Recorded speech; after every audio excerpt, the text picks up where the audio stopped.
Сандар тізбегі, оның берілу тәсілдері және қасиеттері. Y тең f от x n тиісті натурал сандар жиынында функциясын натурал аргументтік функция немесе сандық тізбек деп атайды. Және y f от n немесе a1, a2 шексіз көп an сандарына деп, яғни тізбек мүшелерін әдетте оның реттік нөмірлерін көрсететін индекстардан жазылған әріптермен белгілейді. Егер сандар тізбегі функция алғашқы n натурал сандар жиынында берілсе, онда тізбек шектелген сандар тізбегі. Егер барлық натурал сандар жиынында берілсе, онда тізбек шексіз сандар тізбегі деп аталады. Мысалы, 1, 2, 3, 4, 5, 6, 7, 8, 9, 10, 11 десеңдер, яғни ол шексіз сандар тізбегі. Ал 1, 2, 3, 5, 7, 9, осылай 11, 13, 99-ға дейін келіп тоқтайтын болсақ, онда шекті сандар тізбегі болады. Тізбекті құрайтын сандарды тізбектің мүшелері деп атайды. A1, A2, A3, AN бір сарынды тізбектер. Егер тізбегінде әрбір мүшесі алдыңғы мүшесінен үлкен болса, онда тізбек өспелі. 1, 3, 5, 7, 9, 99 бұл өспелі. Егер әрбір мүшесі алдыңғы мүшесінен кіші болса, онда тізбек кемімелі. Мысалы, -10, -12, -14, -16, -18, -98. Бұл кемімелі. Әрбір мүшесі алдыңғы мүшесіне тең болса, онда тұрақты. Мысалы, 7-ден 1, 7-ден 1, 7-ден 1, немесе 2, 2, 2. Бұл тұрақты деп аталады. Тізбектің кез келген мүшесін белгілі бір номерден бастап, алдыңғы мүшелері арқылы анықтайтын тәсілді рекурренттік тәсіл дейді. Бірінші мысал. Мына жазылған сандар тізбек болып табыла ма? 5, 10, 15, 20, 25. Иә, тізбек болып табылады. Себебі сан тізбегінің бірінші мүшесі 5, екінші мүшесі 10. Байқағанымыздай, әрбір мүшесін 5-ке қосқанда келесі мүшесін табып алуға болады. Қандай да бір заңдылыққа тәуелді. Бұл тізбекте 6-шы мүшесі көрсетілмесе де 30-ға тең екенін тауып алуға болады.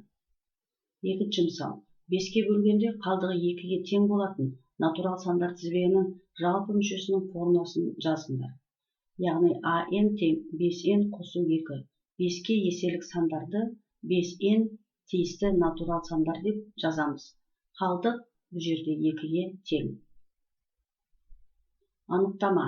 Натурал аргументті функция немесе мүшелерін нөмірлеп шығуға болатын шексіз сандар жиынын сандар тізбегі, ал тізбекті құрайтын сандарды тізбектің мүшелері деп атайды. Тізбекті мүшелері сәйкес мүшелердің индексі реттік нөмірі көрсетілетін әріппен белгіленеді. A1, A2, A3 шексіз көп, AN шексіз сандар. Берілген жазуда A1 саны тізбектің бірінші мүшесі, A2 саны тізбектің екінші мүшесі, сәйкесінше A3 саны тізбектің үшінші мүшесі, AN саны тізбектің енінші мүшесі деп айтылады. Мысалы, 2, 4, 6, 8, 10, 12 тізбегін алатын болсақ, тізбектің енінші мүшесін оның жалпы мүшесі деп атайды.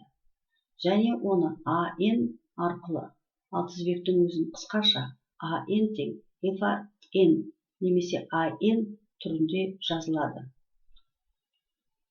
Тізбектер түрлері: шекті, шексіз, өспелі, кемімелі, тұрақты.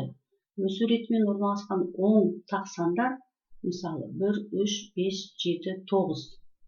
Кему ретімен орналасқан алымы 1-ге тең дұрыс бөлшектер 2-ден 1, 3-ден 1, 4-ден 1, 5-ден 1, 6-дан 1. Шексіз сандар. Өсу ретімен орналасқан 5-ке еселі оң сандар 5, 10, 15, 20, 25, 30 шексіз ағарта кете береді. Анықталу аймағы алғашқы n натурал сандар жиыны болатын функцияны шекті тізбек деп атайды. Мысалы, 0-мен аяқталатын бүтін 10 таңбалы сандар жиыны 10, 20, 30, 40, 50, 60, 70, 80, 90. Анықталу аймағы барлық натурал сандар жиыны болатын функцияны шексіз тізбек деп атайды. Мысалы, натурал сандар тізбегі 1, 2, 3, 4, 5, 6 шексіз сандар жиыны. Тізбектің үлкен индексіне үлкен мөлшерлері сәйкес келсе, ондай тізбектер өспелі тізбек деп аталады. Мысалы, мөлшерлері 4-ке еселік болатын сандар тізбегі 4, 8, 12, 16, 20, 24, 28 арқарта шексіз көп сандар тізбегі 4-ке еселік болатын. Тізбектің үлкен индексіне кіші мүшелері сәйкес келсе, ондай тізбектер кемімейлі тізбек деп аталады. Мысалы, натурал сандарға кері сандар тізбегі 1, 2-ден 1, 3-ден 1, 4-ден 1, 5-ден 1 шексіз сандар жүре береді. Өспелі және кемімейлі тізбектер бір сарынды монотонды тізбектер деп аталады. Бір ғана саннан құралған тізбек тұрақты тізбек деп аталады. Мысалы, 2, 2, 2, 2. Заңдылықтар 1, 4, 7, 10, 13 3-ке арттыру заңдылығы пайдаланады. 10, 19, 37, 73, 145-те 2 есе арттыру және 1-ге кеміту заңдылығы тұр. 6, 8, 16, 18, 36 сандар тізбегінде 2-ге арттыру мен 2 есе арттыруды кезек орындау заңдылығы тұр. Берілу тәсілдері. Сан тізбегі 4 түрлі тәсілмен беріледі. Баяндау тәсілі, аналитикалық тәсіл, рекурренттік тәсіл, графиктік тәсіл. Баяндау тәсілі сөзбен беріледі. Аналитикалық тәсіл формула арқылы беріледі. Рекурренттік тәсіл келесі мүше алдыңғы мүше арқылы анықталады. Графиктік тәсіл график салу арқылы беріледі. Сандар тізбегінің баяндау тәсілі. Баяндау тәсілінде сандар тізбегінің орналасу заңдылығы сөзбен беріледі. Мысалы, натурал сандар қатарының квадраттарынан тұратын тізбекті жазайық.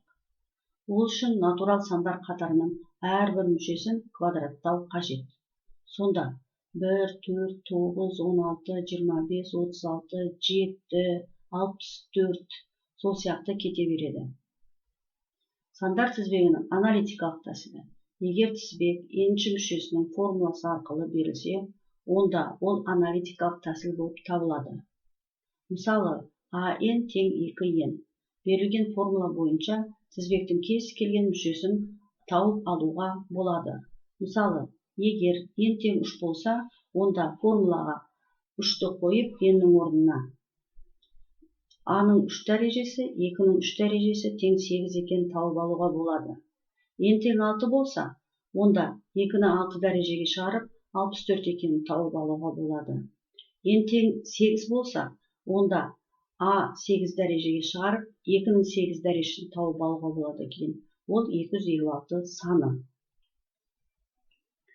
Сандар тізбегінің рекурренттік тәсілі. Кейбір жағдайларда тізбектің n қосу 1 n-ші мүшесі арқылы есептелінетін формула түрінде беріледі. Бұл жағдайда тізбектің бір немесе бірнеше алғашқы мүшелері қосымша беріледі. Тізбектің осылай берілуі рекурренттік тәсіл деп аталады. Үшінші мысал. Тізбекті AN қосу 1 нөмірлі тең 4AN минус 1 рекурренттік формула түрінде берілген және A1 тең 1 тізбектің 4-ші мүшесін табу керек. Ендеше формулаға қоямыз. A1-дің 1 екені белгілі, олай болса 4A1 минус 1, яғни 4 көбейту 1 минус 1 тең 3, яғни екінші мүшесі 3-ке тең екен. Сол сияқты 3-ші мүшесін тауып алуға болады. 4A2 минус 1, 4 көбейту 3 минус 1 тең 11. A4 тең 4A-ның A3 минус 1 тең 4 көбейту 11 минус 1 тең 43. Яғни берілген рекурренттік формулаға мәнінді қойып, есептеп, сандар тізбегін құрып алуға болады екен. Сонда, бұл жерде бізде 3, 11, 43 деген сан тізбегі пайда болды. Сандар тізбегінің графиктік тәсілі. Егер тізбек график арқылы берілсе, онда ол графиктік тәсіл деп аталады. YN тізбегінің нүктелерінің ординаталары ретінде берілсе, онда олар Y1 тең минус 2, Y2 тең минус 1, y3 тең 0, y тең 1, y тең 5 тең 2, y6 тең 3. Осындай тізбектер пайда болады. Яғни кез келген нүктелерді графикке салып, сол берілген теңдеудің графигін шығарып алуға болады екен.